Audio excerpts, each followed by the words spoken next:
What, £7 on a scratchy? The 7 were mine. 5 on one, 2 on other. Not 50, out the back of a purse you robbed. There's only one thief in here, and that's you. You want to keep better control of her, mate? Oi, sexist pig. So you want better control, mate, of your light fingers. Oi, not in here. Take yourselves out or take the fuse out? Sorry. It's not worth it. Come on. Absolute scum. The talk of the street. Talk of the street. The talk of the street. Talk of the street. The talk of the street. Talk of the street. The talk of the street. Talk of the street.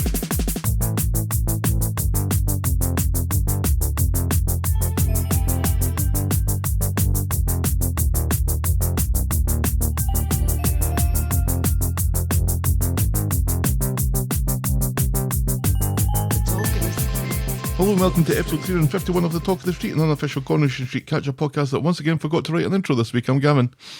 And I'm wondering why people just don't lock their back gates. So random children don't appear in their backyards. Oh. Happens once. All right, fine. Happens twice in a week. It's an epidemic. That happened twice in a week? Yes. Betsy is, for some reason, in Ken's backyard. And Bertie is, for some reason, in Tim's backyard. Do you know, I completely forgot about Bertie. It's very early in the morning. It is very early in the morning. But I watched this episode very late at night. Oh, you did? So. Yeah, I watched this early doors on Friday and I've kind of forgotten, and I wrote most of my notes on Friday as well, and I've kind of forgotten an awful lot about it. So once again, we're going to be learning together things that happened on Coronation Street. How exciting. How are you this week? Yeah, I'm good. It's been, it's been a busy kind of active week. And it all ended last night when I took you to see one Stephen Page. Stephen Page out of. Formerly of the Bare Naked Ladies. And the Stephen Page trio. Right, and now he is the Stephen Page duo. He's making friends and influencing people. Yes. What a voice. Yes. It's been quite funny watching Stephen Page from out of the Bare Naked Ladies, who I saw for the first time, I think, in 2001 at the Barrowlands in Glasgow when Maroon had just come out. And I've watched Bare Naked Ladies quite a bit. This is the first time I've seen Stephen Page, but I've been seeing Stephen Page on stage for 25 years-ish. And although he's looking more and more like the old man from Up with every passing year, his voice remains consistent and true. I think he looks good. I think he looks healthy. Good on him for getting his life back together and getting back on stage. But anyway, yes, it was a good show, and it was, the only thing that dampened it just a wee bit is the elderly lady sitting 2 seats from me who is constantly checking the MSU score throughout the whole concert. It's March Madness with the basketball. Yes. And our beloved, I say beloved, I don't really care one way or the other. Our beloved Spartans. MSU Spartans from Michigan State were Go playing. green. Oh, go white. and yeah, they were playing as the concert was on. And I was thinking, lady, you'd be much better just watching the basketball whilst listening to a Stephen Page album. Right. On your portable media player. Yes. I had the guy behind me who wanted to prove to everyone that he knew the words to everything. Yes. And also could harmonize. I suddenly understand why people get annoyed with me. Well, that's one of the reasons. Yeah. Anyway. Yeah, the 3 old deer sitting next to me, they kind of seemed like they just buy tickets for whatever's on at this local theatre. Toty wee theatre. Yes. We were 11 rows from the front. Yeah. Which also was 5 rows from the back. Right. It was nice. It was great. Yeah. It was perfect. I think what people call an intimate gig. Yes. The Village Theatre at Cherry Hill in Canton, Michigan. Catch a show there. It's nice. Eat before you go. Yes, because there's only one restaurant and it's just sort of okay. All right, shall we preamble, my dear? Yes, please. Give us some of that. Concerto, Corrie News. Concerto's not really an adjective. It's fine. Bill Roach was awarded the Lifetime Achievement Award at the Entertainment Agents Awards this past week. Did you know that the Entertainment Agents of the world had an award show? Are you going to ask me questions? Yes. It's too early. No, I didn't. But congratulations to him. Yeah, well done. Yeah, Claire Sweeney is the one who presented the award. And I'm like, is this in bad taste? Yeah, I would dust that award for any signs of antihistamine. There, Right. Mr. Roach. If indeed that is your name. Shouldn't someone who's, I don't know, been acting with him longer be the one giving him the award? Yeah. Maybe they Was could. that the criteria? I don't know. Maybe they just couldn't be bothered. Anyway, congratulations to Corrie for the nomination for Best Soap at the TV BAFTAs this coming year. The TV BAFTA nominations were announced this week, and Coronation Street got one. There's 3 nominations for Best Soap. It's Coronation Street and EastEnders. EastEnders and Emmerdale. nope, Oh. not Emmerdale. Is it Casualty?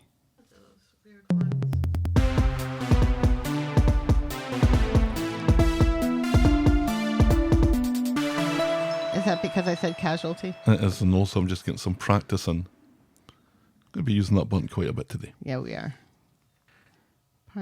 Yeah, Casualty. I was right. Casualty, Coronation Street, and EastEnders are the 3 soaps nominated this year. That's weird. I wouldn't call Casualty a soap.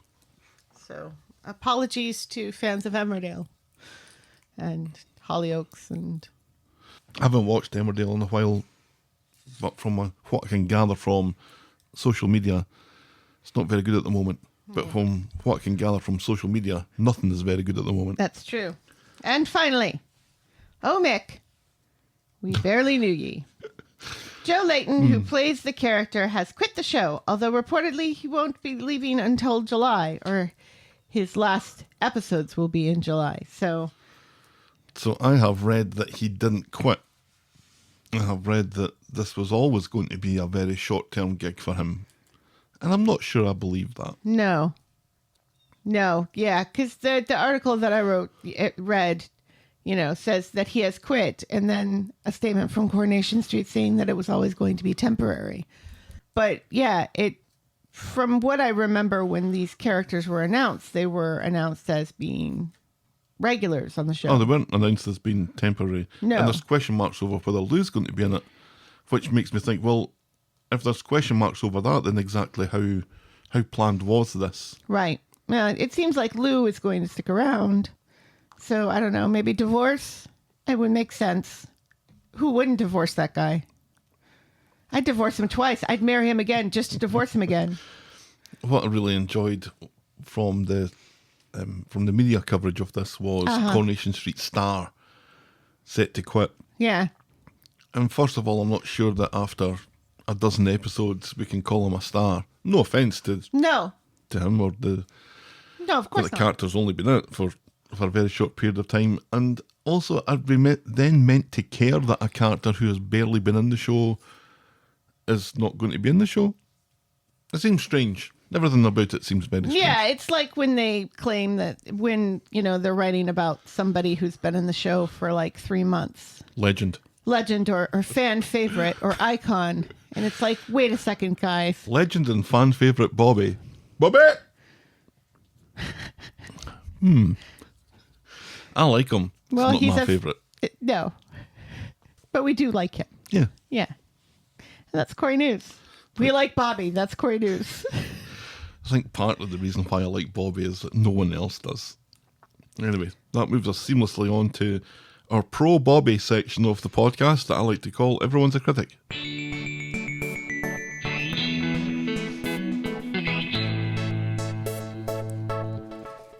You hear this?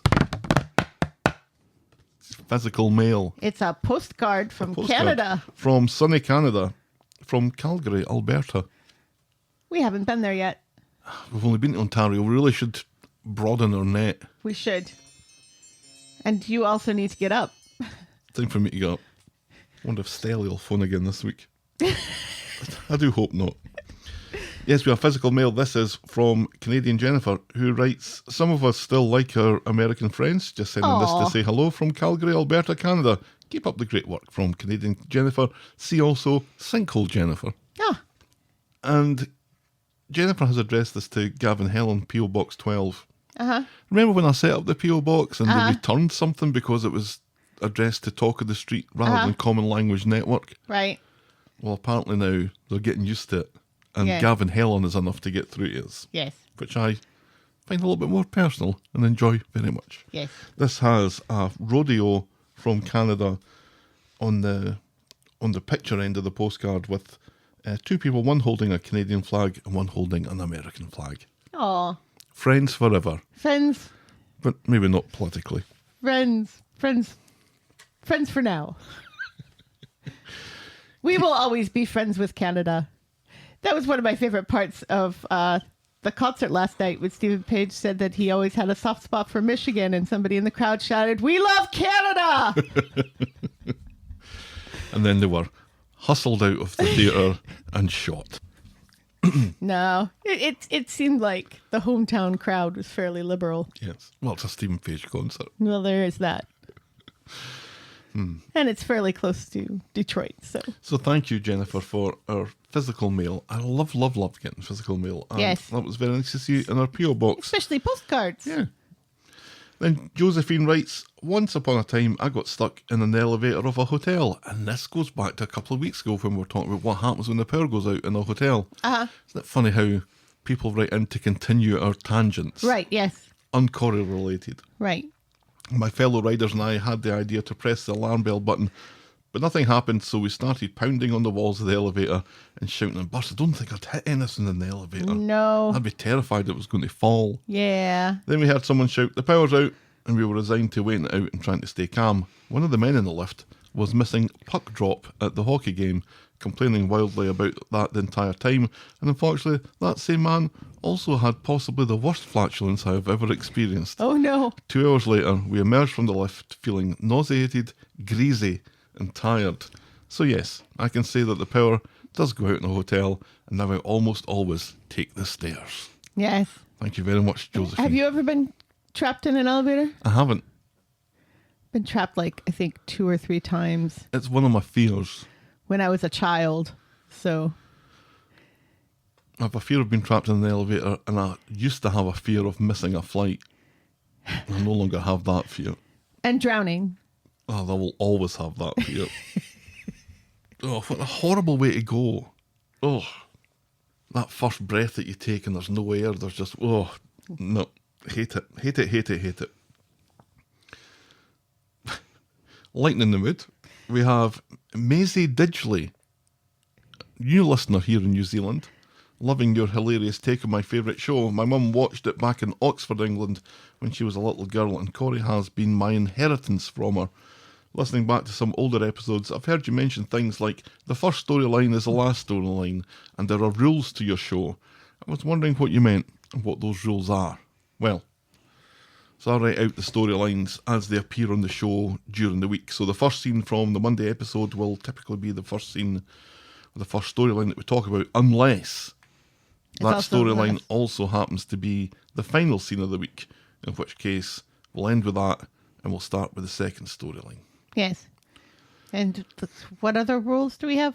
We don't do spoilers. Well, mostly. I've got one with the clip that I take from the show that forms part of the opening. Right. That's got to come from a scene in that week's show, and ideally I want it to be mentioned around about the 28-second mark of that scene. Yeah. And I've been known to speed it up or slow it down to make it fit, but that's roughly where I want. I don't want the title of the show to be at the start. I want it to be, ideally, as it is this week, the last thing that's said before the music starts. So, When is it this week? It is absolute scum. There was nothing better said? It reminds me of an Alan Partridge line. Oh, okay. So thank you for that, Maisie Didgley. I see what you did there. Then Rob writes in, what's your favourite pudding?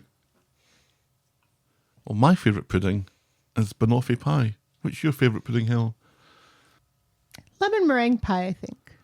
You'd never have lemon meringue pie. We never get it. And I rarely get dessert in a restaurant. I do like it, though. You should make it at Thanksgiving instead of one of the other pies. No, it's If it's a favourite pie. it's too fussy to make with the meringue and stuff. Is it a cake or a meringue? No, you're right enough. It's a cake. It's a pie. Is that the joke that I see zooming over your head? It's early. Oh, it's so very early. We're drinking actual coffee. Oh, we'll get to that. Spoiler. Amy writes, when listening to last week's podcast, I was in Asda with my hand on the baguette when the shoplifter warble came on. As a sometime kleptomaniac, I felt mild panic. That was our little bit of Ivor Cutler from last week. And I'm glad that I haven't had a copyright strike from the shoplifter. Oh, yes. That bit. Thank you, Amy. Your twin. Yes. My hand twin. Your vocal twin. Noel writes, well, this time Rob has gone too far. SpaghettiOs at gunpoint, past sell-by ones at that. Will nothing stop this madness? From Noel, the reluctant American. What? Now, I'm expecting to receive a confirmation of Noel's whereabouts so I can send him a book. I still haven't had it yet, but... and I think it will remain secret even when I do. Lindsay writes, hello Gav and our lovely high-pitched Helen. What? I hope you're both well. I am actually thinking of sacking off Corrie and just listening to you guys weekly to keep me informed. There are people who do that. Yes. Sick of the police, sick of the hospital, sick of the awful new couple already. On an unrelated note, the person who wrote in a couple of weeks ago and mistook Deirdre in the intro for Sean, I can't unhear it now. Is this just me? Keep up the great work, team. Love you guys. Thank you very much, Lindsay. That's very much appreciated. Thank you. And then Cheeky writes, hey, Helen and Gavin, this week I was very upset by everything involving the hostage situation. Tracy had multiple opportunities to escape and only used the dumbest opportunity possible after already dragging Carla into the mess. Right. Swain did not need to be in that room with Carla. Nope. I did like the fight between Daisy and Jenny regarding the safety of Bertie. It finally brought to the surface years of emotional tension, and I thought that was handled with some modicum of decency. But I don't like that a younger version of Daisy is to blame for the loss of Tom, which we'll get to, and also re-traumatising her after she's already lost a child. The issue with Dee Dee brings about the very real problem of women not being believed during pregnancy when there are complications. I think this is a very important story to tell, but I think it's wrong to put that on Dee Dee because she's already experienced so much trauma to begin with. Hope you're both well. Thank you very much, Cheeky. And thank you to Cheeky, to Lindsay, to Noel, Amy, Rob, Maisie Didgley, and Josephine for writing in this week, and also to Canadian Jennifer and a lovely postcard. We very much appreciate it. Feedback's always welcome. Send us your thoughts and I'll probably read them out. Get us at thetalkofthestreet@gmail.com, or our DMs are open at Corrie Podcast, and we love it, as I think I mentioned, when people write actual letters to us. Send us your proper mail to the Talk of the Street, PO Box 12, Eaton Rapids, Michigan 48827. Please note that we reserve the right to edit feedback, but only in the interests of brevity. And now we'll podcast for that lovely caffeine-giving coffee. Yeah.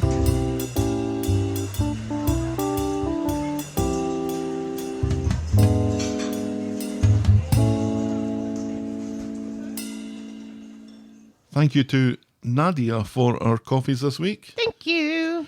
Congratulations on your good news, Helen, writes Nadia.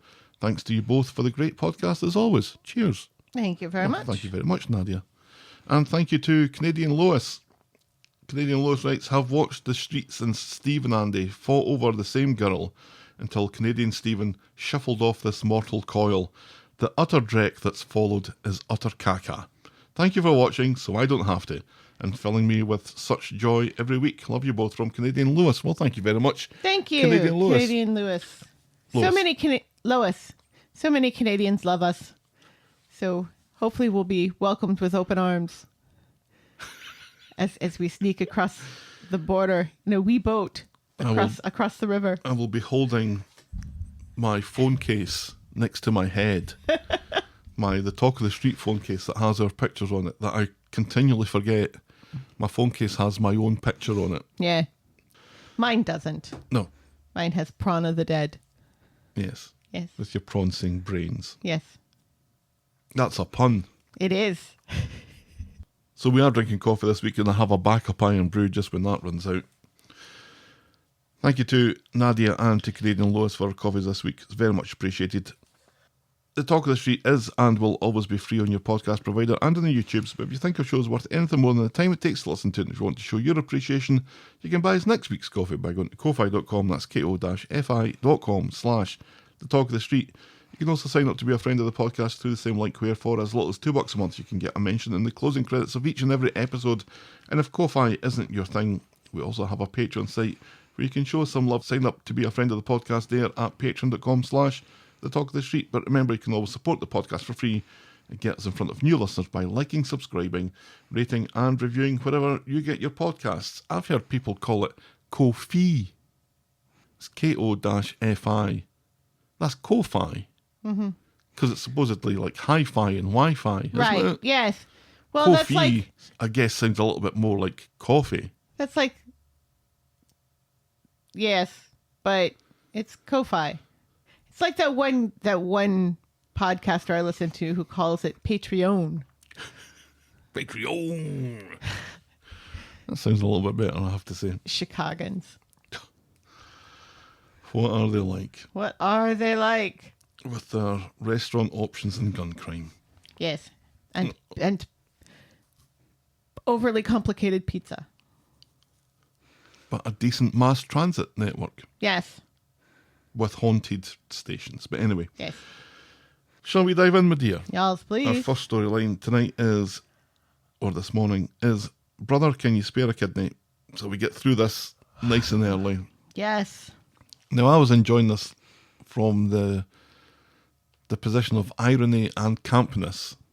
Rob and his constant moaning Oh my God, it's gotten worse. was making me... Why is this man not dead? Why is this man not dead? It was giving me a bit of joy. We'll see if that continued this week. On Tuesday, death hasn't claimed Rob overnight, and that's a shame. However, as Tracy makes a dash for it, he wakes up and ends up smashing her phone somehow. I'm not too sure how that happened. Later, Rob's hungry again. That man. Has he got worms? So Tracy has to go through Ken's cupboards that are full of tins that are past their sell-by date, and this was hilarious. As It she was was. going through tin by tin. Beans. Spaghetti. There was It was processed peas that she doesn't know what that is. It was almost a Monty Python sketch. Unfortunately, though, Ken does not like spam. It was a little bit. But Rob seemed to be getting some kind of sexual gratification, judging by the noises it was making for Tracy reading these tins out. Oh, He settles on spaghetti hoops, reminds her that the doors are locked, and tells her to phone Carla on the landline, and then get those fucking hoops on, man.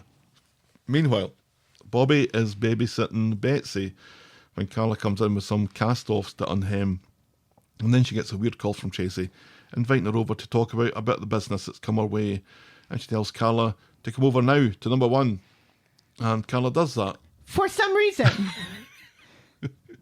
Has she ever done business with Tracy before? I don't think so. I don't think the two of them like each other that much. Has Tracy been specific enough, mentioning like something specific that would make Carla think, yeah, all right, I'll go there right away, immediately? No. No. Why does Carla go? So the rest of the episode can happen, basically. Stupid. So she goes over and Rob points Mandy's backup gun at her. Carla, just like Tracy, doesn't seem to be particularly fazed by having a gun pointed at her. Right? Through minutes of groans, Rob reveals that he has no plans to escape to the coast anymore, and he's sure he's going to die, but he's going to make sure that Carla watches it, and seeing him die is going to live with her forever. And I'm like, really? This is the plan? And the SpaghettiOs are for her? Because apparently they're her comfort food, and it's just, I guess, lucky that Tracy was able to find a can in the cupboard. Is this some kind of, what do you call that therapy, where, the associative therapy, where after this has happened, it ruins spaghetti hoops for Carla for the rest of her life? Yes, because She's going to associate it with Rob's death. Carla, this businesswoman in her 40s, still eats spaghetti hoops for comfort food. You think that's still happening, Rob? And also, what makes you think that she's going to give a solitary fuck that you're dead? I mean, there's a sibling thing that... Right. But surely the bad is outweighing the good here. Yeah. It's a very odd plan to bring someone into a situation to watch you die. Right. And, whilst eating... And Rob, if you haven't died yet... You're probably not going to. Right. Yeah. But anyway, get those hoops down your neck, man.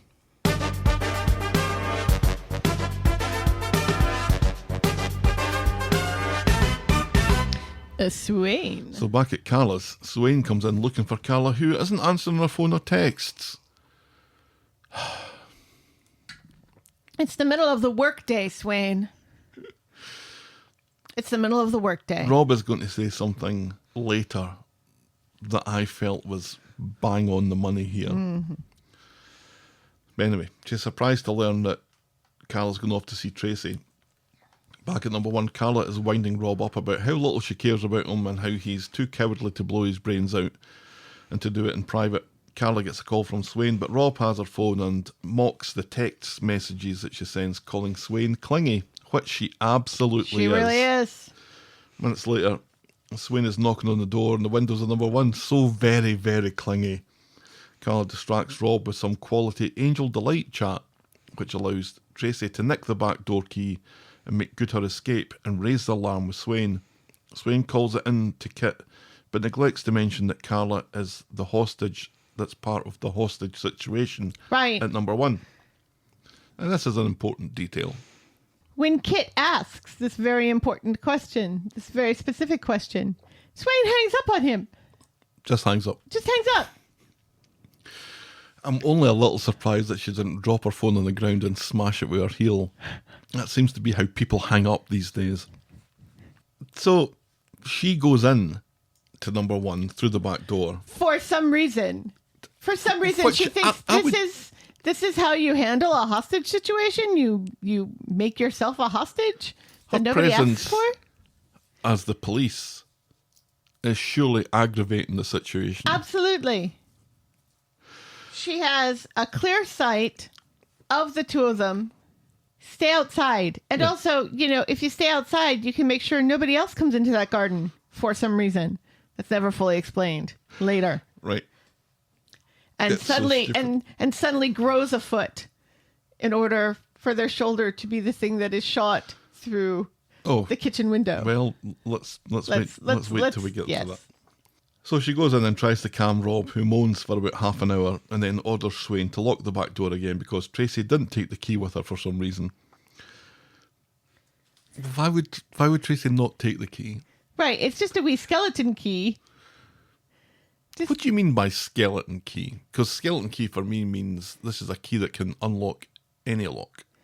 I don't think skeleton keys can unlock any lock, but they're like the old timey kind with the knobby bit at the top. I think most of the keys that we took from your mum's house that are now in the hutch in the dining room are skeleton keys. Her shed lock was a skeleton, well, as you call a skeleton key, would be a skeleton key. One of those kind of elaborate bits at the end. Right, yes. So, with Swain on the scene, Carla suddenly seems to care about keeping Rob calm and insists the pair of them are survivors and begs him to allow her to get him help so he doesn't die. But then the cops show up and Rob phones Kit and demands a helicopter. And also to know pudding. And also to know what everyone's favourite pudding is. And if they don't tell him, someone's going to get hurt. Back in the room, Rob has it all planned out. Death by cop. And this will really fuck up Carla. And then they make some really horrible whining noises. Will this really fuck up Carla? Really? You think this? He doesn't know Carla very well, I don't think. He really doesn't. He makes some horrible whining noises as the armed response unit arrives. And it's getting too tedious to bear, so Swain pounces for Rob's gun. And they struggle, and the gun goes off. Outside, the cops hear this and storm number 1, fucking up Ken's door good and proper. And Rob is taken alive, but moaning. But someone has been shot in the back ginnel. It's Betsy. And what the fuck was she doing there? Seriously, the police have everything cordoned off. Nobody's standing at the back to stop her. Yeah. And as far as we know, she has no idea what's going on. No. She does have some idea that Carla went to speak to Tracy. And that's about it. There's no reason why she would be there. And if you look at the window, because it's like the back kitchen window above the sink that the bullet went through. There's no way Betsy is that tall that it would hit her shoulder. I thought it also meant that it went through the wall of the backyard to get into the ginnel. No, because she was like in the garden. She was like laying against the back wall of the house, wasn't she? I thought she was found in the ginnel. That bullet's not going through brick. No. That bullet is not going through brick. So it's Kit who arrests Rob and he's wheeled out to an ambulance. Dad, shouts Bobby, and everyone tells him to shut the fuck up. Seriously. Betsy is loaded into another ambulance, worried that she's about to die from being shot in the shoulder. Carla sees Rob and whispers something to them that I couldn't make out, but she seemed to be both angry and upset and a little bit relieved and maybe still kind of hungry after all that talk of puddings. They do bring them their puddings, though, which is funny. The Chinese fortune cookies. And they missed an opportunity for a real joke when Swain opened up her fortune cookie. Right. You're about to be part of a hostage situation in Weatherfield would have been a very on the nose. Yes. And also the old favourite, help, I'm trapped in a Chinese fortune cookie factory. Yes. Chinese fortune cookies originated in Japan. Very good. Yes. They don't eat them in China. Did you manage to pick up what Carla said to Rob? I did at the time, but now I can't remember. Excellent.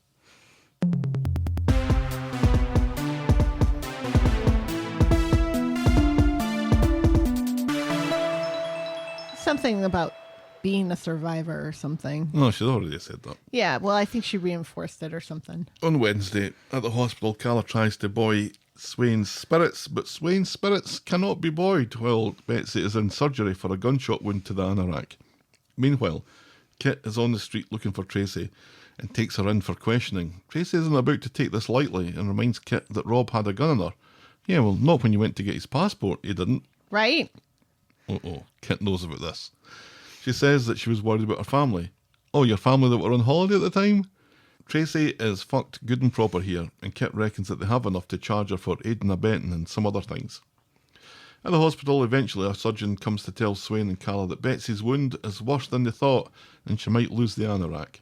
They have the best team of seamstresses working on it now, but this might be a life-changing for Betsy, leaving Swain devastated and Carla worried about the fairness of it all.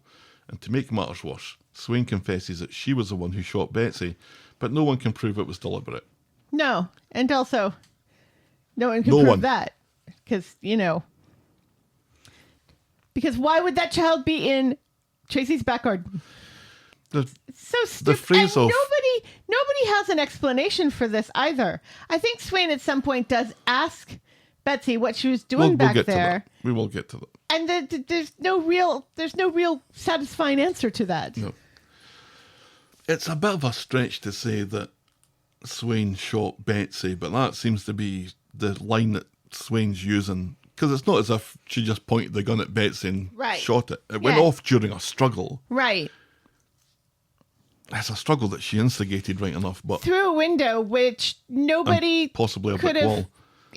Nobody could have possibly imagined that somebody was back there. Except maybe the police. Because that's what, they would have surrounded the building completely. There would have been cops in the back garden who would have seen Betsy and said, "Oi, you, get out of here." In a Dick Van Dyke kind of voice? Sure. It's great acting from Vicky Myers here as she confesses this, but it just draws attention to the fact that Swain should have been nowhere near that house. Correct. Neither should Betsy. With Betsy's anorak stabilised, Swain and Carla are able to visit. Betsy says that she saw the police car outside number 1 and was worried, so went lurking around the back of number 1. This makes perfect sense. It makes zero sense. She's panicked though when she can't feel her arm. The doctor thinks this can take a while to heal, but there's a chance that it'll never get better, and she'll never heal, and she'll need to get a prosthetic anorak. Swain rushes off to shout at Rob for a bit. He's making a full recovery. What? Swain going to visit Rob seldom ends well. And No. it doesn't end well here when Rob is unrepentant and tells her that Carla is bad news and hurts everyone around her, dragging everyone down like him, Peter, and, I don't know, Bobby, Ken maybe. What's his name? Simon?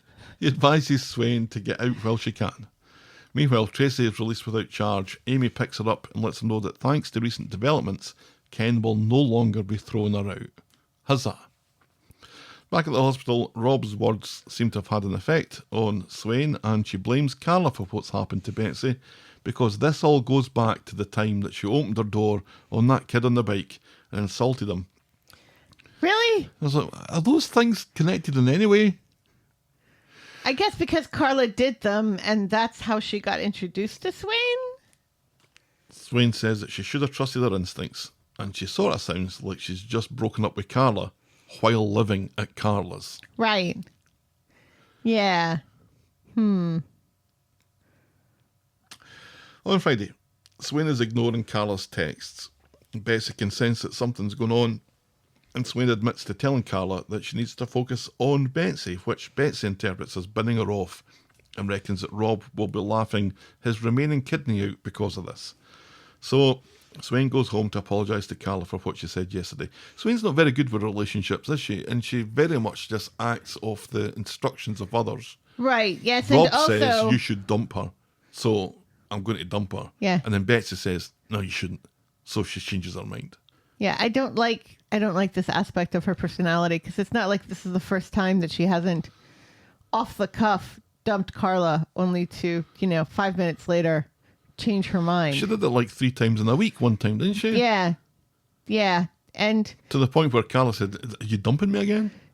and because it never sticks, there's really no emotional draw for the viewer for something like this. It's like, oh, No. look, she's done it again. Oh, well, there's no, oh no, is it gonna stick this time? There's no feeling of that, because of course it's not, because this is the only storyline that anybody is excited about. No one's thinking on Wednesday, I hope they get back together. Like, I'm really worried that this is it. Nobody's thinking that. Nobody. Everyone's just thinking, Ugh, not again. Are they going to be back together again by the first commercial break or the second commercial break? Right. And I think it was by the second one. As she's apologising for all this, or as she's going back to speak to Carla, Carla even offers to move out of her own house. Of her to own give house. Swain space. I'm like, Carla. this is all kinds of stupid. Is Swain's house not fixed yet? Remember, it was flooded. Right. Yeah, it should be fixed by now. Thankfully, it doesn't come to this, and they make up. The real reason for Swain's concerns is her worries over telling Betsy that she was the one who shot her semi-deliberately. In other news, Tracy isn't getting charged as Rob has owned up to everything, including all that dreadful chat about puddings. Back at the hospital, Betsy says that she still can't feel her arm, but is glad that Swain and Carla are back on track. So Swain sits down and tells her about what happened with the gunshot and her anorak, and explains about the struggle. Betsy seems confused for a moment, but then doesn't blame her, but then wonders why she didn't wait for armed police, and is angrier that she put herself in danger because of her hero complex. Right, yes, thank you, Betsy. She tells her job is the number one thing in her life, like it was with Becky, and Becky died, and that Swain would do the same thing tomorrow. Yeah. Betsy decides that she doesn't need help, and she doesn't need Swain. Back home, Swain is in bits about Betsy. Carla tells her to give her time, but Swain thinks Betsy is right. She went into a hostage situation unarmed and didn't think about old what's-her-name once. No. And that's as far as we get with that this week. Or her own safety.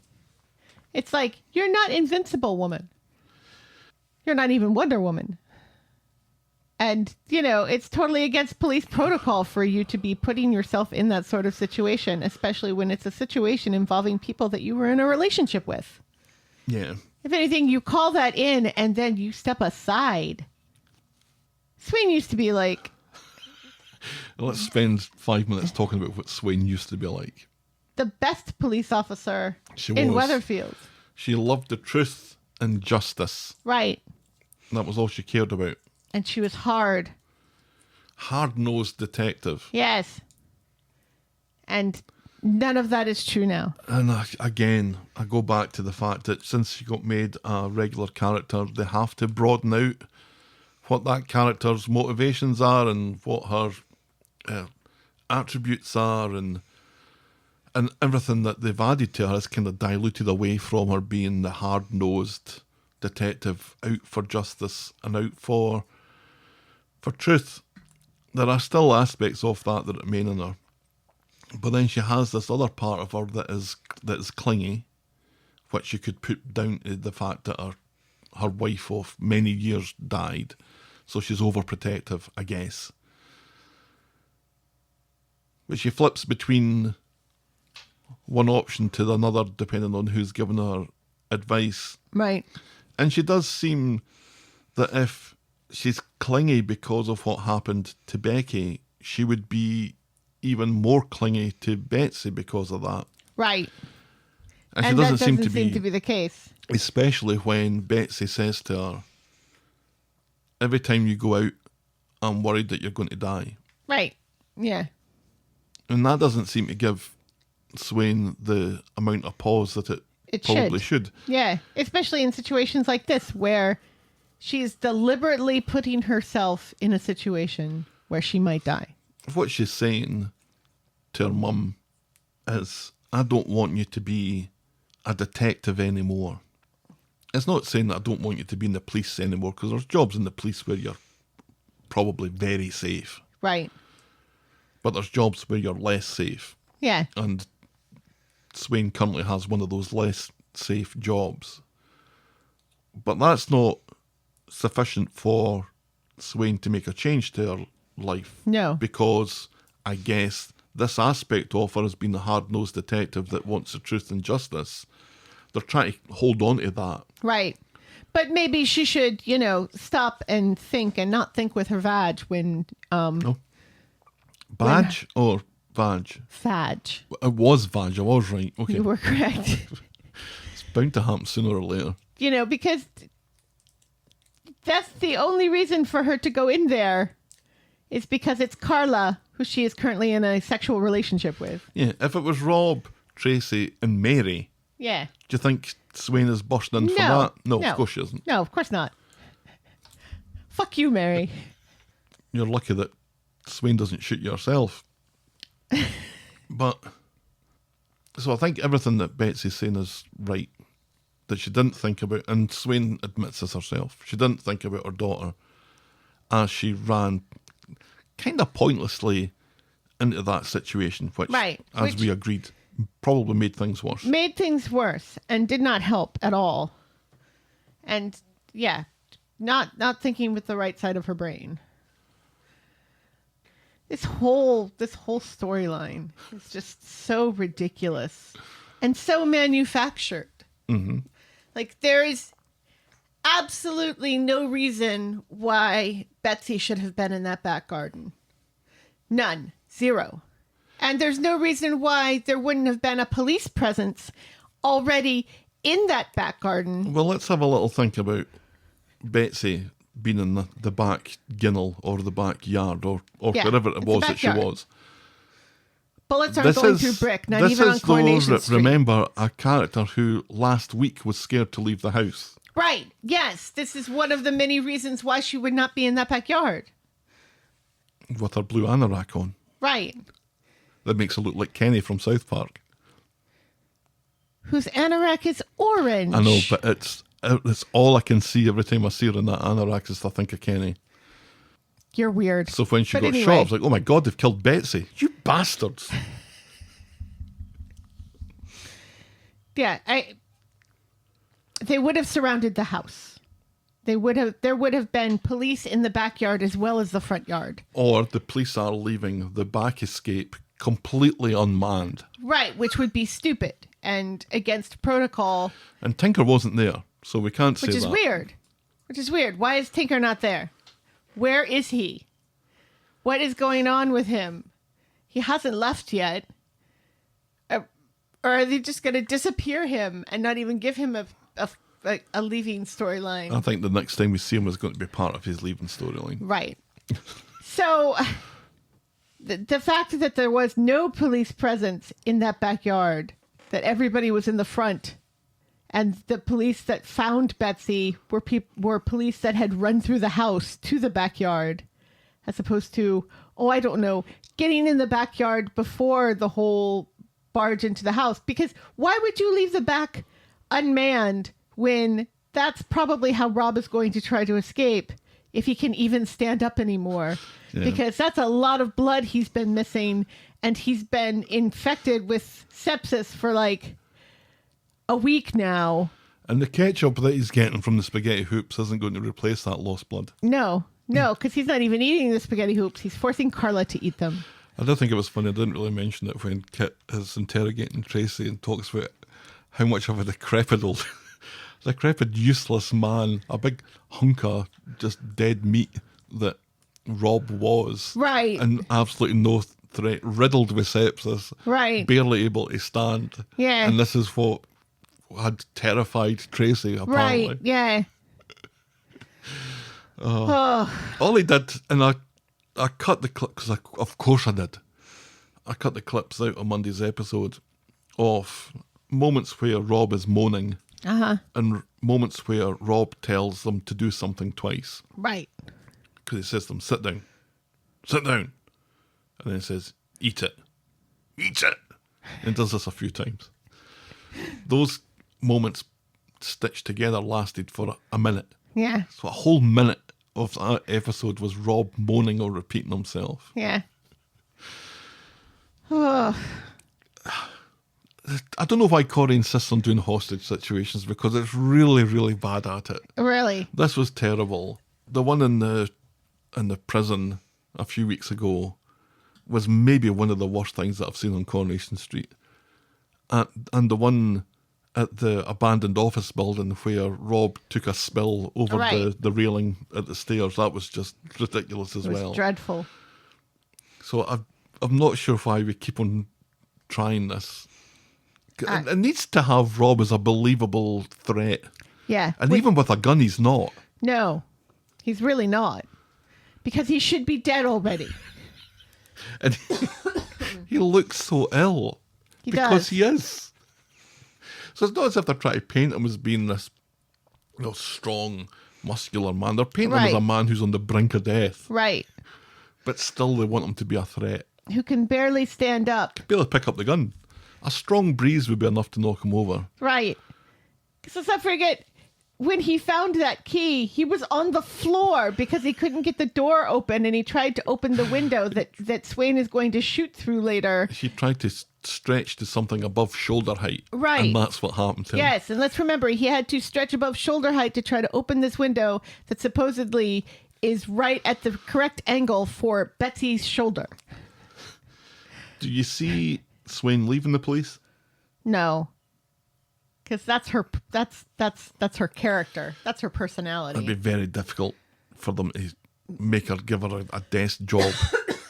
Remember when they temporarily took Craig away from the police and he was helping Kirk with the boxes at Underworld? And they made some bread or something. And how ridiculous that was. So they cut it short and put him back on the police. They also made him a detective. And then they decided that wasn't the right thing to do either. So they lopped him back down, but then they put him back up again. God bless them. They really did give Tinker a good old try, didn't they? They did. It just didn't work. No.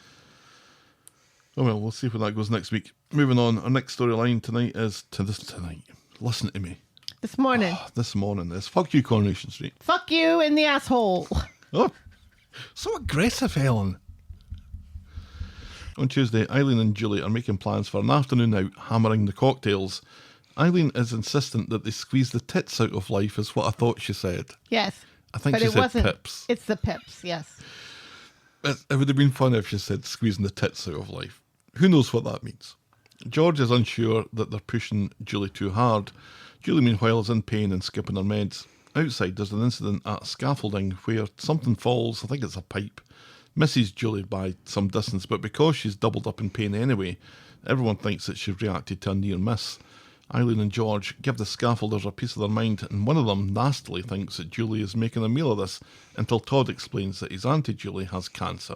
And is dying. And that shuts the scaffolder up. Yes. Later, the scaffolder, who we learn is called Theo, is looking to buy Julie some apology flowers from the flower shop, but it's locked because Tracy's a hostage and Mary has a dodgy tooth or something. Right.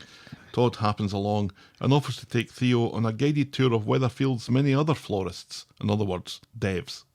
Julie is fair taken away with the flowers when she's presented with them, but when conversation turns to her skipping her meds, Todd tries to usher Theo away and they arrange to meet for dinner at Speeddal later. Yes. This leaves Julie with the opportunity to talk about how scared she is and how she's not ready to die with Eileen. No. In Speeddal, Theo has turned up for dinner in his white vest. Yes, he does not own a shirt. He owns this white vest, which we see him in the whole episode, and a jacket. And that's it. Yep. That's all he owns. And they're getting on famously until Todd refers to the situation as a date and Theo makes his excuses and rushes off. On Wednesday, Todd is a little confused from that date, worried that his flirty face might not be working its magic, and he pulls his flirty face for everyone to judge it. It's Yes. quite amusing. Yes, and also, if maybe his gaydar is broken. Julie's gaydar, though, insists that Theo is gay as get out and advises patience. Is Get Out gay? As gay as get out. Mm-hmm. I didn't find Get that movie. out. I didn't find that movie gay at all. That was a little gay. There was that big gay bit in it. Later, Julie and Eileen find a was bit not. of common ground, talking about death, and Julie would be happier leaving if everyone she loved was in a proper relationship, and so she decides to play matchmaker. What could possibly go wrong? So, she goes to the scaffolding site, and she shouts way hey at Theo, luring him back to the house to provide an estimate for a roof that they don't need fixing. So when Theo comes over to take a look at the roof, it's Todd that answers. He's been told to be there at 1 o'clock or whatever for a delivery. And he's very confused about their supposed roof problems, but then he realises that they've been set up by Julie. Theo tells Todd that he's not gay, so would I'm prefer not gay. that the flirting stops. Todd apologises and says that he misread the signs. Theo says there were no signs and asks to be left alone. Later, when Julie and Eileen come back, he tears a strip off them both for setting them up and then goes to Speeddal to cheer himself. And who should walk in but Theo? And after a wee back and forth where Theo accuses Todd of stalking him and Todd hilariously says, "You followed me in here," they continue to get on famously. Todd, though, just wants to sit with his dating app and his pakora. They talk about Theo's relationship and apparently it's complicated. He pays for Todd and his dinner and then fucks off to wash his wife beater, which again is what he's wearing, to Speeddal. Yes. Back home, Todd is going through his dating app and behold and behold, he gets a picture from someone he's chatting with and fuck me ragged, but it's Theo. And this time, he's not wearing his wife beater. If you know what I mean. Let's see if we have a built-in special effect.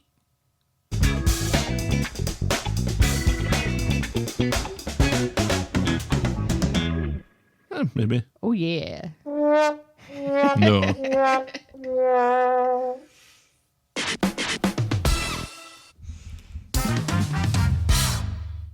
No, I think. Yeah, And that's this is better, isn't it? the best bum chicka wow we've got. Aye. And I tell you, as far as six-packs go, I think Theo's got a few of them. Do you know what I really enjoyed in this whole storyline? The discussion of Theo's arms. And how Eileen gave them a wee squeeze at one point. Like, ooh. Oh, yes. Without asking permission to touch Theo. Just does it. Uh-huh. And every woman who's ever been catcalled by a group of construction workers is like, yes, justice. Yeah, we're not making any sweeping judgments here or assumptions. We're certainly not doing that. No. But I feel like this show did that just for me. So They know that I like arms. on the Neighbourhood Rewatch podcast this week, JK or Adam, I'm not exactly sure which one's which, says of Neighbours, who's happy in the show at the moment? And I think that's an excellent question. Because I think of Coronation Street and I think, who's happy in Coronation Street at the moment? And therein, I think, lies the problem. It's okay to have drama. Of course it's okay to have drama. And drama often means that people have to be unhappy or worried or stressed and stuff. But who's happy? Kirk. Apart from Kirk, who I don't think you can call that mental illness happy. He's severely depressed. And I think maybe Todd's maybe the closest. Julie's, No, because he's not getting any. but he's bringing some fun to proceedings at least. He's not getting any, and his beloved aunt is dying of cancer. That man is not happy. She's actually gives a fair impression of happiness. Right, but then behind closed doors... She's obviously not. Yeah, this is like the 4th or 5th time she's confessed to Eileen that she's afraid of dying. But Todd, at the end of Wednesday's episode, now knowing this information about Theo, Yeah. he's kind of happy. Happy to be right, I guess, but obviously Theo is not into Todd. Oh, So do you that would think make him that's sad. Not at all what I think is happening.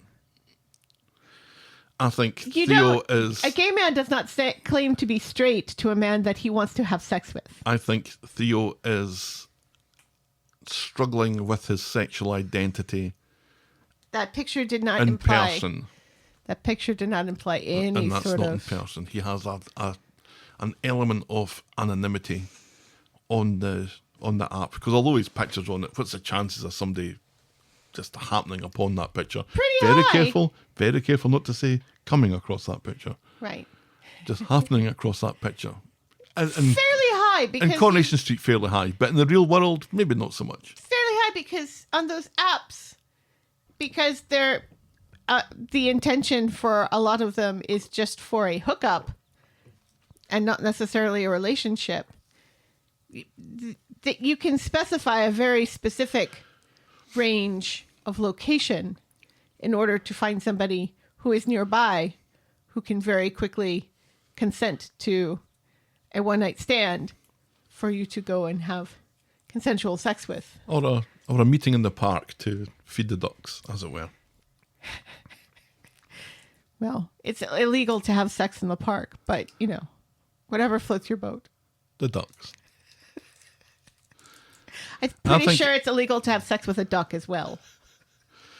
Not if you're a mallard. Those are horny beasts. Right, yes, but they're horny But- for other ducks, not for you. If Theo was comfortably gay, let's say, I don't think he would say to Todd that he wasn't. I think he would just say to Todd that he's not interested. But he says that he's not gay. And then he's on a gay dating app. I think there's something a little bit more going on there. And I think the little bit something that's going on there is that he's either freshly come out or he's still struggling with that part of it. And he's not ready to make a ethereal cyber relationship something physical. And I think he's scared off by Todd's advances. And confidence. What happened to the guy that he was talking to in the pub? Moses? The hotel. Moses went to London. When Julie was walking through. I liked him. Oh, he was a great guy. He was fun. He was fun. And he definitely was gay. cute and secure in himself and everything. Sure, he doesn't have Theo's arms, but he has a broader wardrobe, which I think is important. Well, as far as I can make out from that, Todd got his hole, and that was that. That makes me sad. Bring him back. He was fun. It was fun because he seemed to be kind of enjoying the familial drama that was going on. Right, in exactly. In that scene, and it wasn't enough to scare him off. Right, yeah. And that's the kind of person who needs to be in this show. Somebody who can observe and be pithy about it. That's like what we want. are. That's what we want. It's the audience in one gay man. But let's be thinking about the show in the terms of that question. Who's happy here? Because if there were happy people here, and by happy, more than just temporarily happy. They were happy at the start of the episode and they're unhappy at the end of the episode. Because I think that's the nub of the issue that a lot of people are having with the show at the moment, is that there's enough humour, and humour tends to come from happy people. Or otherwise you're laughing at sad people, and that doesn't feel very nice. Anyway, even though there are question marks over this, I still enjoyed it quite a bit. This was what I enjoyed. I enjoyed the hostage situation, I've got to admit, in a it's terrible sort of way. But I enjoyed these scenes as well. Yes. These scenes were nice because we do like a bit of Todd. Yeah, and we don't get enough of him. That's true. And if we're wanting comedy, Todd's good at it. He is. But not like that. Oh, no, but like But they're like that. We'll move on to the next storyline. Fuck you again, Coronation Street. On Tuesday, Debbie is in Nina's rolls going through her bag looking for her purse when Mick and Lou come in, and Mick hands over his revised bill for £150. Debbie makes a fuss of paying for her bacon butty and leaving a tip, and then leaves. Later, when she's with Ronnie, Debbie realises that she's lost her purse and she'd emptied it out onto Mick's table. The filthy bastard, he's stolen it. In the pub, it all turns nasty when Debbie and Ronnie confront Mick until Jenny takes control. Debbie and Ronnie apologise and leave, and when they get home, Debbie discovers that her purse is in the fridge. She covers for it, distracts Ronnie with tea, suddenly happy to let Mick's slide. I'm like, this is kind of escalated quite quickly. On Wednesday, at the Rape Hotel, Alia's getting a drink before an interview and has to take a call for a busy Debbie who's struggling to juggle a couple of trays. It's very high, and Jack has been suspended for fighting. Back home, Debbie has spoken to Crawshaw, who has agreed not to suspend Jack, and she warns him no more fighting, and there's no need to tell Kev. We have no idea who he was fighting or why. But then Kev's back from Blackpool.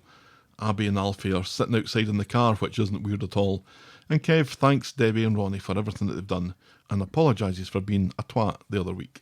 And that's as far as we get with that. And I'm glad Kev apologized. Over a week later. Yeah, a couple of weeks later, he's apologised for accusing Ronnie of trying to sleep with Abby. Right, and Abby of trying to sleep with Ronnie. Mm-hmm. Yeah, this is an apology for breaking one of your mugs. Right. A bit more serious. But anyway, apologies seem to be accepted. Although I don't think, did Ronnie... I think Ronnie's character certainly should just brush this off, but I don't remember hearing him say that he accepted it. Right. Yeah, he probably has totally forgotten about it because, he's Ronnie. Debbie's putting things in the fridge. Yeah, this seems to be, I don't know. They're going for it. Yeah. I forgot the word barber yesterday. I kept thinking bakery. And I couldn't remember the word barber. So, But yeah, this does feel like a large and stereotypical escalation. A little bit. Something in the fridge. Something in the fridge. A little bit. Something in the fridge doesn't belong in the fridge. Yeah. It I forgot how to spell used the other day. Just like a complete brain fart. I was like, how the fuck? What does it even start with? Is it a Y? Well, that's my thought process. I can't even remember why I was thinking of barbershop. Were you wanting to buy a bun? No. Well, that might have explained the bakery thing. Right. Well, I knew it started with a B, and all I could think of was bakery. I couldn't get to barber. But then eventually I did. Yes, you're like 2/5 of the way there, I think. Correct. Yeah. Yeah. They don't care how many signatures that petition got. They're not backing down from this. No. This is going to happen, and we all have to kind of accept it, I guess. But yeah, the escalation does seem a bit weird. And the fact that nobody has said, Debbie, are you okay? They could still change it to maybe some medication that she's taking for something else. Right. That's given her these foggy brain moments. Right. Because that's what they did with Harold Bishop when Neighbours came back. Not that I want to talk about Neighbours some more, although Neighbours was very good this week. Yeah. Or, long COVID. Maybe it's long COVID, because that's the explanation for most of us. I tell you, the number of times that I forget what I'm doing during the day is shocking. It comes and goes. Right. And when it's there, it's a horrible, horrible feeling. Yes. I became quite angry at myself for not remembering what a barber is.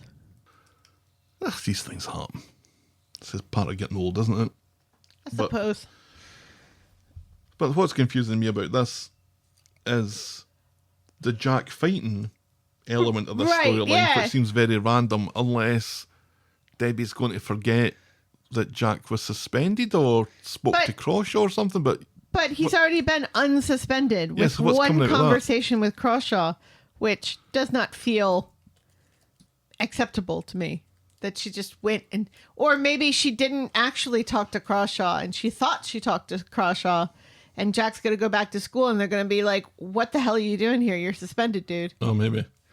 They're going to call him dude? I don't think Jack's a dude, is he? He's a bra. He's not a bra. He's a good kid with one leg. Who gets into random fights with people and we don't find out any information about it. Does he take his leg off and beat them with his leg? I don't see why not. That would be fun. Let's move on to our next storyline, which is Stabby Dylan on the inside. Ugh, only one day's worth of this. Thank God. Thank God. Sean's sitting at the table behind Daniel and Nina's rolls and manages to sneak a phone and a glasses case into Daniel's bag while Daniel's nipping off for a shite, leaving his bag on the table, which I guess is better than doing a shite on the table. Yeah, I guess so. Sean calls Dylan and gives him a coded message to let him know that the burner phone is in Daniel's bag. Oh, guess what?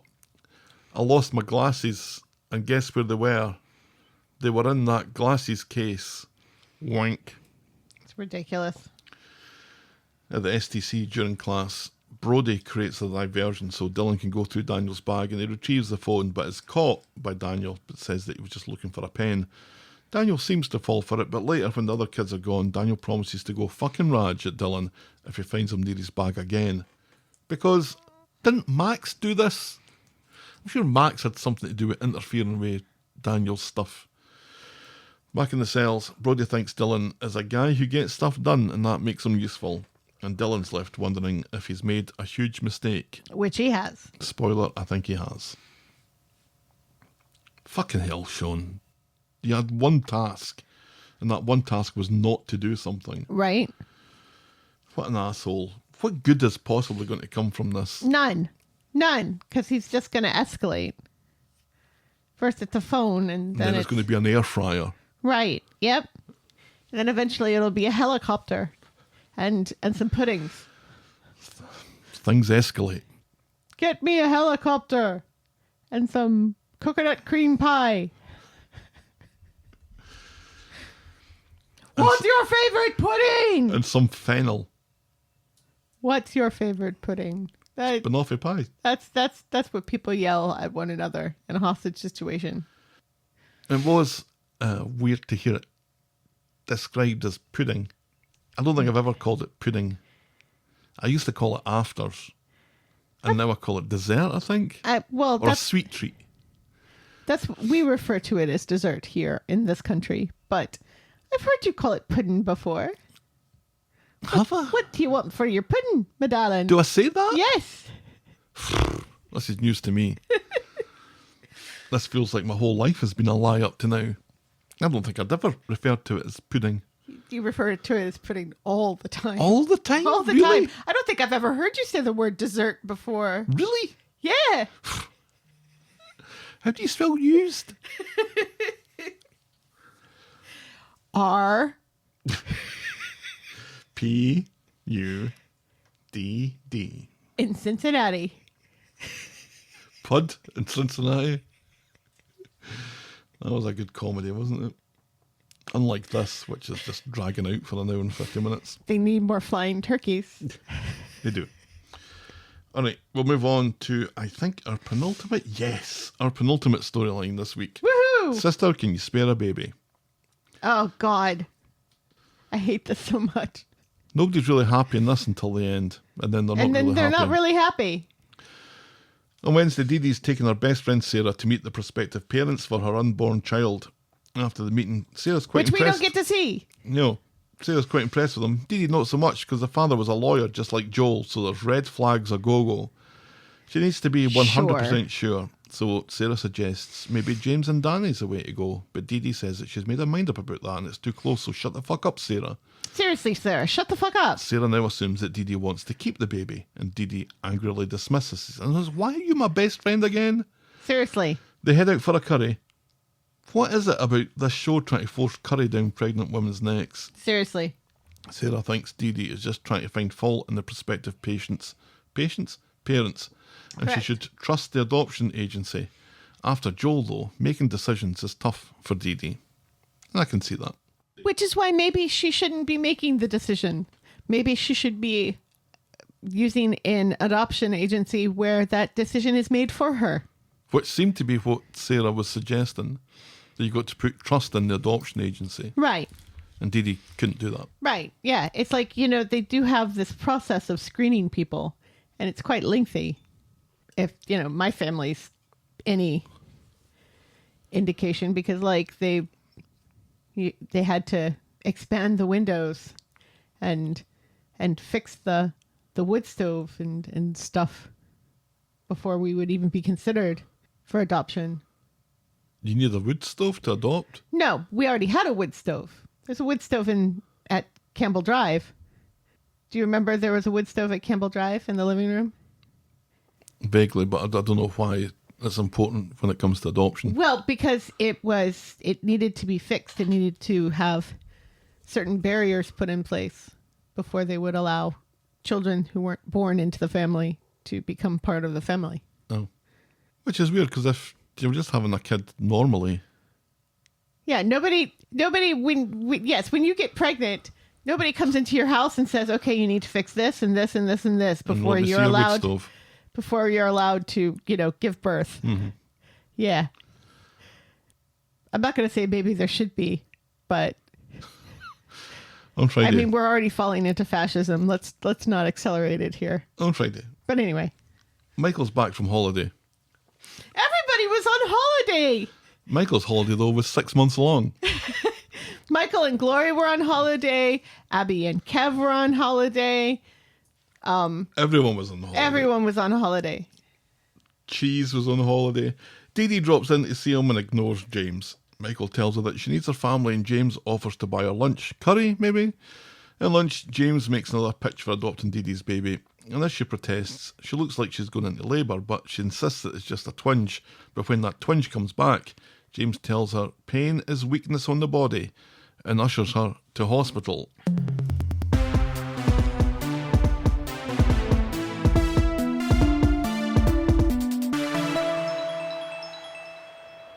At the hospital, the nurse thinks that Dee Dee has Braxton Hicks. Yes, which is probably what it is. So unchain your heart, Dee Dee, and off you go home without doing any further tests.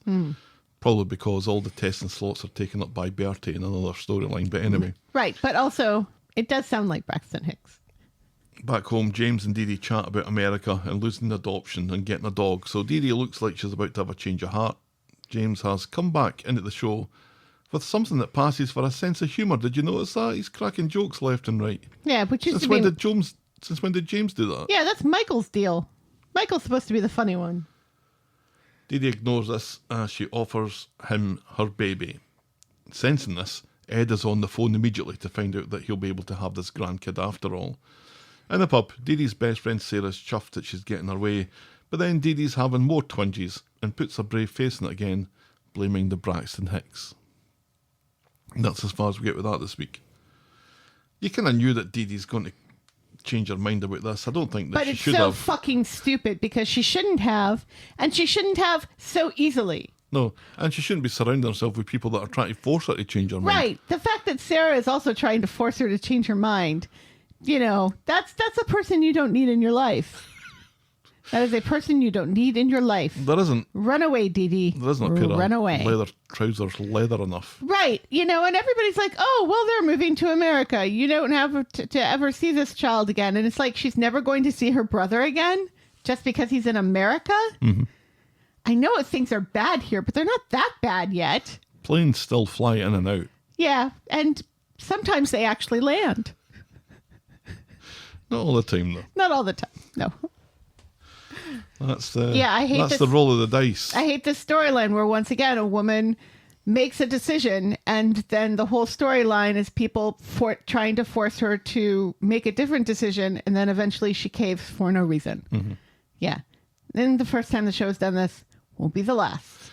You know, she caves because James and Danny got a dog or something. I don't know. It doesn't make any sense because the whole reason is because of trauma. She's been traumatized by the father of this child and doesn't want to re-traumatize her correctly, does not want to re-traumatize herself every time she sees this child. Mm-hmm. And nobody seems to understand that No. in this whole storyline. No, there's not one person who understands this, No. including Sarah, Right. who has been on the end of trauma herself. Right, yes. Well, she's like, well, you know, I kept Bethany and that turned out all right. It did not turn out all right. Well, her dad, Bethany's dad, wasn't a bad guy. He was just very young. Yeah, But still, having a baby at 13, traumatizing. you got to imagine. Yeah. Oh, I hate the way this show treats women. It's consistently bad. There's a chance here to have Dee Dee stick to her guns. Can we have Right. someone just stick to their guns? Right. And have that person be a woman? That would be nice. Can we please do this? Maybe this will happen in our final storyline tonight, which is Jenny's junk mail. On Tuesday, Lou and Mick come into the pub with junk mail for Jay Connor that they hand over to Jenny, thinking that it's her because they heard that she'd lived in that house or something. I don't know anything about this, but Glenda encourages her to go through the mail, and it's just as well because when she does, Jenny discovers that her ex-husband has taken out an unspecific number of shares in an unspecific company, and now they're worth, guess how many grands? 60. 60 grand. Right. Now, this is not Johnny. This is a different one. It's a different ex-husband. But it was Daisy's dad who apparently took out the shares, but they were sent to Jay Connor. Right. And the Jay Connor that they were sent to was Johnny, because Jenny says, oh, well, I never lived there. It was Johnny who lived there. That's the Jay Connor. So how did this happen then? Nobody knows. Nobody cares. Because she says at some point that it was when she was Jenny Midgley, which is pre-Johnny. Correct. Obviously. Obviously. Yes. I can't even get PayPal to change my last name. And the last name on my PayPal account is a last name I haven't had in over 20 years. 2 husbands ago. 2 husbands ago. Not even my maiden name. 2 husbands ago. And I can't even get them to change it. But some share company, without any sort of instigation, automatically changes Jenny's last name from Midgley to Connor, and then sends her mail at an address she didn't live at, but her dead husband did. What? They are well enough prepared to and organized to change her name, but not her address. I couldn't change my PayPal address because it changed country. Uh-huh. So I couldn't go from having a UK PayPal address with one email address to a US PayPal address with the same email address. I had to use a different email address. Right. And when I said, can I do this? They said, no. Oh, you don't expect that because all it No. is changing Right. the country field and Right. maybe the currency field. Yes. No, we can't do that. Which is kind of important. So I don't know. Maybe we're missing something here with the whole Midgley Connor share thing, but it all seemed very... There's a genie involved here somehow that's presented this 60 grand to Jenny. And you know Correct. what? It might as well have been. Yes. Happy fucking days. She calls Rita over to the pub and gifts her a spa day to cheer her up. Rita doesn't know what the fuck Jenny's talking about, so she explains about the shares that Daisy's dad got in their name. And Rita is probably one of the few people like Kirk who is actually kind of happy and just living their life on the street. Yeah, because she's hardly in the show. Right, yeah. Rita does not need cheering up. She's fine. She's a happy wee old woman who sometimes sits around drinking wine with Audrey and talking about old times. Not nearly often enough. No. Rita would rather that, and sometimes she gets caught under Christmas trees, but Yeah. we won't go into that. Those No. dark days. Yes. Rita would rather that she used the money to pay Carla back, but Jenny says, nah, it's barely going to touch the side, so what's the point? I'm like, wait a minute, this is 60 grand. This is... How is that barely touching the sides? 60 grand. How much do you owe this woman? I thought it was 100. Right. So that's not barely touching the sides. No, that's almost finishing it. Right. Yeah. Because Bertie's money was supposedly going to cover all of it. Mm-hmm. And then Bertie's money was all given to David. How much did David steal from Harvey? 50. Right. So... What? So theoretically, there should be more of Bertie's money left. There's just What's going on here? Tens of thousands of pounds. This 60 grand has just been printed and handed to Jenny. So that hasn't come from anywhere. Right, but it hasn't even done that. Her shares are worth 60 grand at this very moment. She still needs to cash them in Sure. order to have actual money. And there's no guarantee that when she does cash them in, because she is taking her sweet time in doing so, that they'll still be worth 60 grand. They could be worth nothing by the time she finally does it, which is probably what is going to happen. Because that would be hilarious. She's invested in one of Kirk's businesses. And once everyone realises that Kirk's involved in this, it's suddenly valueless. On Wednesday, Daisy, who hasn't been noticeably worried about the money she owes Carla for some time, is now very worried about the money she owes Carla. Privately, Jenny tries to push the spa thing on Rita again. But isn't there something about old people in steamy rooms or something, and Rita wants fuck all to do with it? No interest. So Jenny tries to cheer Daisy from the baby stuff and the money stuff with Rita's spa day. Daisy is made up, glad that she has Jenny in her life this week. Later, Daisy is telling Rita about her spa day. Oh, that'll be the same spa day that Jenny tried to punt to me, says Rita. And she also lets slip about the 60 grand windfall. Daisy drags Daniel into the back room to tell him about this, and Daniel tells Daisy to give Jenny the benefit of the doubt and give her an opportunity to explain herself. Daisy says she'll give her 24 hours. But all too soon, she lays it on thick with Jenny about how worried she is about money and debt and how she's scrambling for loose change down the back of the sofa, and Jenny does not bite. On Friday, Daisy is hacking furious, thinking that Jenny will go after the pub on her own now. Bertie tries to cheer her up by giving her an early Mother's Day card. With a daffodil. And then Daniel guilts Daisy into taking Bertie for a dentist appointment, which she plans to subcontract to Jenny. Because Daisy's got to go to a hospital appointment herself. Yeah, it's a follow-up for her arm. Jenny, meanwhile, has gone to Carla with a promise of 60 grand, explaining that Daisy is no longer in a position to steal Bertie's future. Carla is in a bad mood thanks to another storyline and isn't interested in piecemealing this anymore, and orders Jenny to use the money to secure a loan for the full amount or sell the pub and keep Daisy the fuck away from all of this. Jenny, though, has bought herself a new coat with money that she doesn't have yet, which Daisy notices when she goes to pick up Bertie for the dentist. And once again, Jenny ignores the opportunity to admit about the 60 grand, but does tell her that Carla now knows that Daisy won't be paying her back. Meanwhile, at this point, I'm thinking, if you were Jenny, Yeah. and you've got this money, Yeah. would you use it to pay off debt that you share with somebody else, and that somebody else that you share it with was the person that kind of caused all this problem in the first place? It was Daisy stealing the money that means Jenny owes the money. Mm-hmm. Jenny did go along with it, though. She did.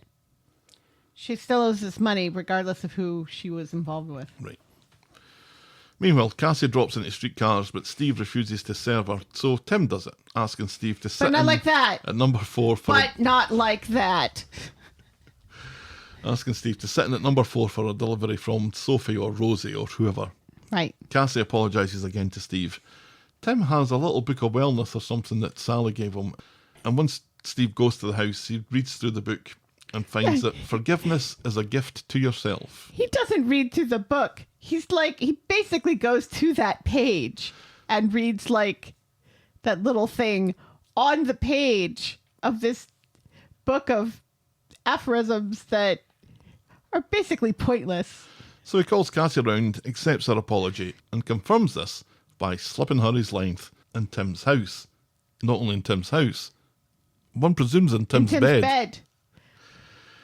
He's determined to knock someone up this year. Yikes. Later, Jenny is looking after Bertie as they walk to the dentist, but she becomes distracted by a call from the bank, so Bertie wanders off, and Jenny's trying to arrange this loan. She's trying to use this 60 grand as a collateral for the loan to pay off. Right, which is Carla. what Carla told her to do. Yeah.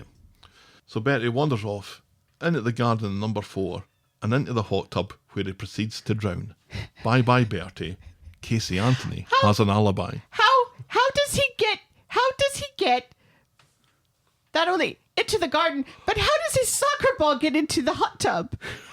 He's kicking his ball about. He's kicking his ball about. He's a wee man. He's toty. As we see by his wee feet as he climbs into the hot tub. And somehow he's able to kick a soccer ball into a hot tub? No. None of this is happening. First of all, he would have had to have crossed a street and opened a gate in order to get into that garden. And he's not opening a gate to get into a garden that his soccer ball is not in. He would have to kick the soccer ball into the garden after he opens the gate, which is probably higher than his head and a little bit too complicated for a wee man of his age. There are people running around shouting his name, and nobody notices him going into the back garden at Tim's house. Nobody. After crossing the street by himself, kicking a soccer ball. He's just lucky that Debbie wasn't driving about at that point. What is going on? How are these children just constantly getting into the wrong garden? But anyway, he doesn't drown. He's found alive and well by Cassie and Steve, who are wearing Tim and Sally's dressing gowns at this point. Yes. Yes, and they don't fit. Jenny blames Steve for taking the lid off the hot tub, but then realises it was her fault and dreads telling Daniel and Daisy this. Daisy's unimpressed when she learns that Jenny let Bertie wander off. Bertie's tummy hurts, he says, but worst of all, Steve and Cassie have missed the delivery and Tim is fucking livid. Right. It's like, you had one job. He literally says, you had one job, and also, why are you in my robe, you grody man? Right. Have you been having sexual intercourse throughout my house? That's my job, not yours. Tim's going through that with his black light tonight. Yikes. No, thank you. Daisy can't believe Jenny would let something like this happen again, Dum dum dum. she says. And I thought, oh, this is going someplace rather unsavoury. That's correct.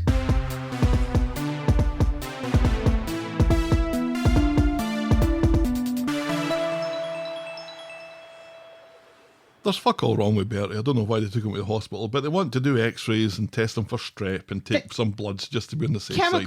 Chemicals in the hot tub could have gotten into his lungs, apparently, and caused harm because he's too young to be in a hot tub.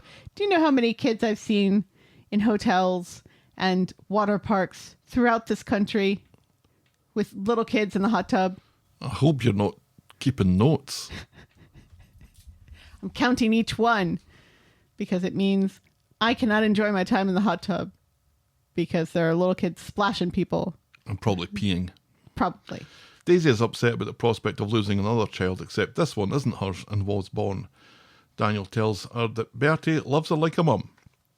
Meanwhile, Tracy is furious when she learns that Steve and Cassie were getting their hole, even though Steve sadly decided to cool it with Cassie afterwards. Cassie looks a bit disappointed about that, and so does Steve. I'm not exactly sure why he did it. Because everybody's yelling at him for having sex with Yes, Cassie that's when again. did that bother him. Back at the pub, Daisy continues having digs at Jen about what happened to Bertie and what happened to Tom. And once is an accident, but twice is something else. And as Daisy continues to antagonise her, she reveals that it was Daisy's fault, as Jenny had left Tom in her care. And Jenny has spent the last 12 years trying to pretend that she doesn't blame Daisy for it, but she does every day. And everybody's like, what? What? I don't know if this is exactly a retcon because we didn't really know very much about what happened to Tom. And Daisy's like, you never told me to keep an eye on him. I was next door chatting up the neighbor kid. What are you even talking about? Daisy says she was 16 and doesn't remember this because she was flirting with the boy next door. Yes. Jenny tells her people get hurt whenever Daisy bats her eyelashes. Daisy refuses to take the blame and tells Jenny she isn't fit to be a mother. Right back at you, says Jenny, and it's just as well you lost yours. Ouch. Back home, Daniel has booked Bertie swimming lessons, while Daisy mulls over the argument with Jenny. Daniel tells her not to let it get to her because all he cares about is things that affect him directly. Right. And he also asks, would you like me to go round and have a word? Yeah, what's that going to do? And it's like, why do you think Jenny's going to listen to you? What words are you going to say to Jenny? Oh, I'm sorry your kid died, but it wasn't Daisy's fault, so stop being mean to her. If Daniel has a word with Jenny, he's 100% making things worse. Daisy, though, gets on the phone, perhaps to Harvey or his goons, looking for help with something. And that's how we end this week's episode. Which is a really weird way to end this week's episode. Who's she on the phone to? Her mom. Or her dad, maybe? Her dad's dead. Is he? No. Yes. I don't think he is. He's dead. That man is dead, or else we would have seen him by now. He's not dead. He's dead. How do you know he's not dead? You've never seen him. Because Corriepedia says that he's not dead. Yeah, well, what do they know? More than us. Yeah, the only thing that we knew about Tom was that he drowned in a paddling pool. Right. And that her marriage with Mr. Midgley broke down over the ensuing months, and the couple were divorced within 2 years. But that's all we know. We know nothing. He might be dead, but we don't know that for sure. That man is dead. I don't know how you can be so sure of something that you don't know. Because I'm an American. But yeah, I think she's on the phone to one of her parents. And I think I'd heard that maybe Christina was coming back into it. Yeah, we know that she is because she took pictures with George, remember? Like a month ago, because they're friends in real life. So maybe she's coming back to confirm or deny any of this. Although what she would know about it. Yeah, she wasn't there. She's on the phone to someone mysterious anyway. Right, yes. Probably her mum. So this was really the big... or her dad. This is definitely He's dead. We don't know that. This is definitely the dramatic focal point of this week's episodes. Is it? Is the big argument between Daisy and Jenny. Yeah, I think so. I think this is definitely how this was billed, with these truths coming out, or this argument coming out. I think they both said very nasty things to each other. Well, yes, but is it more dramatic than Betsy getting shot in a garden she has no business being in? Who fucking cares? I don't really care about this any more than I care about Betsy being shot. Who was in the right, do you Which think? was very little. Daisy.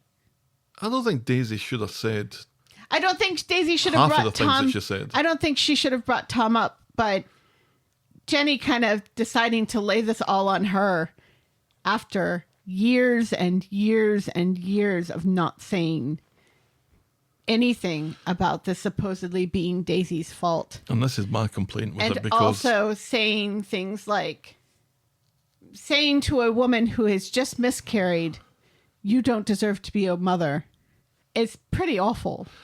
yeah, she was hurt by the Tom stuff and just wanted to retaliate, clearly.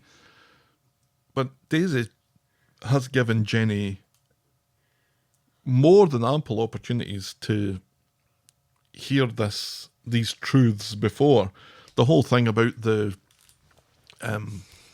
pub, the stealing of the money thing. I mean, Right. I mean, Jenny has been very angry at Daisy in the past and hasn't spilled this, and we're expected to believe that she held on to it for 12 years and now's the day that she's going to do that. Right. I don't know. I think if you get to 12 years, you're probably just not going to say anything. Yeah. It was quite dramatic, though. It does feel like we're getting set up for Daisy's leaving. Daisy's departure, yeah. Because for the most point, Daisy and Jenny have been fairly tight. Yeah. And that's another reason why this feels kind of like a retcon, is that they have been very, very close emotionally all of this time. And yet there have also been more than one instance where Jenny has been in a position where she really wants to hurt Daisy in some way and hasn't brought this up. Yeah, and that's my main point, is that the opportunity for this conversation has presented itself before and she hasn't taken it.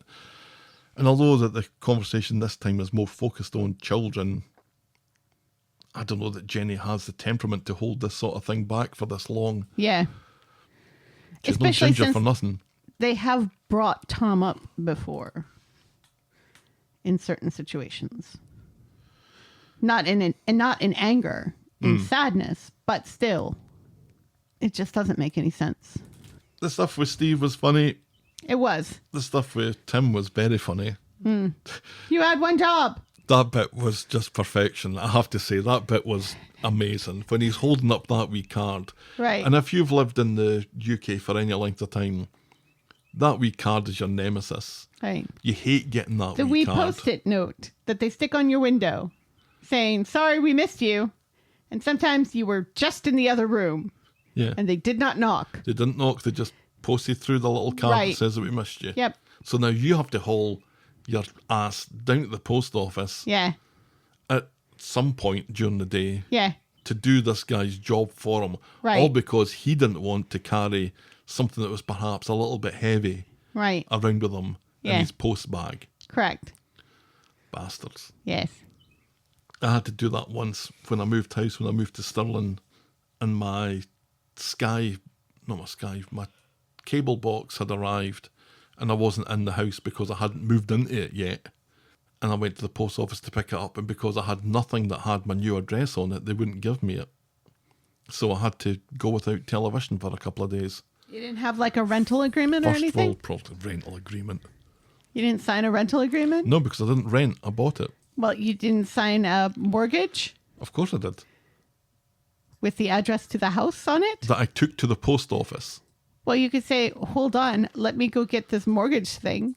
And then they would have given it to you. Oh, where were you, Helen, when Not this there. was happening? Not there. I could have had television a day or two earlier. Yes. They gave Bertie some lines this week. My tummy hurts. Ouch. You want to be more of a cunt to Bertie? I still don't understand how that child got into that garden and how that soccer ball got into the hot You've tub. absolutely made that clear. Twice this week. Twice this week, children are in the wrong back garden, and there's no reasonable explanation how that happened in either case. So frustrating. It's like, we're just going to do this, and it doesn't matter whether or not it logically makes sense. We're just going to do it because plot. Yep. Plot is king. That was the week that was Coronation Street. Not a Then, very good Helen, one. Tell me, what was your moment of the week? I can't think of anything. It's got to be fucking Tim. Tim and his... Tim and his... You had one job. Absolutely. Yeah, It's okay. got to be that, because it speaks to everyone, and it was funny. It was funny. And it was the sort of thing that I think the show maybe would have been guilty of not joining those dots together Yeah. in the past. But Yeah. whoever wrote it was on the ball. Right. There's a delivery. Yeah. Steve's going to miss it because he's getting his hole. Right. And we had proof Right. with a card. So Yes. that's definitely our Moment of the week. Moment of the week. boring moment of the week. Daniel offering to have words with Jenny. Now, it has been... Or Daniel berating Dylan for trying to get a pen. Or It's the whole STC storyline. Daniel reminding the STC guys that they need to find a poem that speaks to them. And you know, every single one of those people are going to pick the poem that starts, there once was a twat called Daniel. I was going to go with a man from Nantucket, but yours makes more sense. Mine's is better, definitely. Yeah. I'm going to expand it out to the STC stuff because that whole thing is just pish. That's our Boring moment of the week. Yay! This is the part of the podcast where you know you're near the end, where we're talking about our Twitter poll that we put out, asking our followers what they thought of this week's Coronation Street, where they can rank it as either yay, meh, or zzz. You know what bothers me about the meh, besides it sounding like a dog? Meh. Is that meh should not, it sounds angry. Like meh, meh, when it should be like apathetic, as opposed to, angry. When you say meh, it's Yay! because you don't care. Meh. Meh. And that's not meh, it's meh.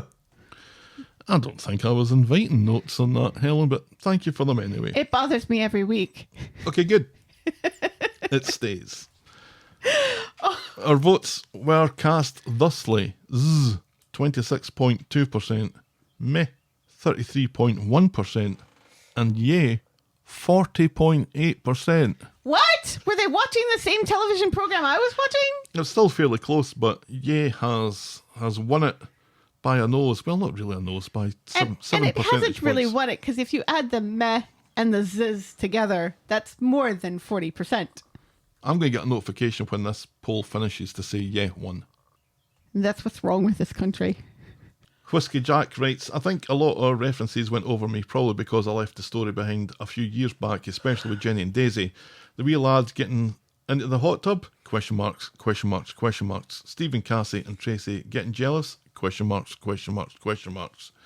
Chatterbox said, actually enjoyed it this week, even though the Rob stuff was utterly toot. I like the word toot. At least it made me laugh because it was so stupid. Friday's episode was the strongest of the week. Deco Trash says, I still don't feel Smarla as a real couple. They lack passion. Sharon Emo 57 says, the best bits were the humour with Steve, Cassie and Tim. The worst bits were 3 times visits to the hospital for Bertie, Dee Dee and Betsy. At one point, a camera scanned the hospital shot and I wondered which invalid we were visiting now. Ali Harrowell says, looking forward to Daisy leaving. I do like Jenny's new coat though. And Jack Stringer finally Agreed. says, the whole episode was dreadful. I watched Corrie since the early 70s and would hate to give it up, but the writers are really pushing my patience. Yes. Of course, we don't let those scores influence us, Helen, so I invite you Correct. to tell us what your score out of 10 would be this week. Last week, I think you gave it 5.5. 4. Oh. So yeah, I don't think I enjoyed it as much as our Twitter followers did, but there were bits of it that I liked. I liked the Todd stuff, and I liked the Steve and Cassie and Tim stuff. I think it's 5.5. What? I think it's 5.5. No. No. Alright, that about wraps it up for another week then. This episode was brought to you with thanks to our friends of the podcast. Daisy, French Helen, Pickles, DT, Wendy, Noel, Canadian Helen, Christy, Shandy, English Victoria, Aurora Yvonne, Heather Westerfield, Russell Whiting, Jackie B, Brittany Porter, Laurie Anna, Tina, Stephen, Leah, Tara J, Fiona B, Canadian Jennifer, and Josephino Tingy. Thank you so much, everybody. We really appreciate it. Thank you. If you've ever forgotten to write an outro, write in to tell us about it. We're the talkofthestreet@gmail.com, and we're at Corrie Podcast on Twitter, Facebook, Instagram, Threads and Blue Sky, or you can reach us the old-fashioned way, the Talk of the Street, PO Box 12, Eaton Rapids, Michigan 48827. You can shout me and Helen a coffee or become a friend of the podcast by heading to ko-fi.com, that's ko-fi.com/the Talk of the Street, or patreon.com/the Talk of the Street. Check out voggle.co.uk for links to our merch store, YouTube channel and blog.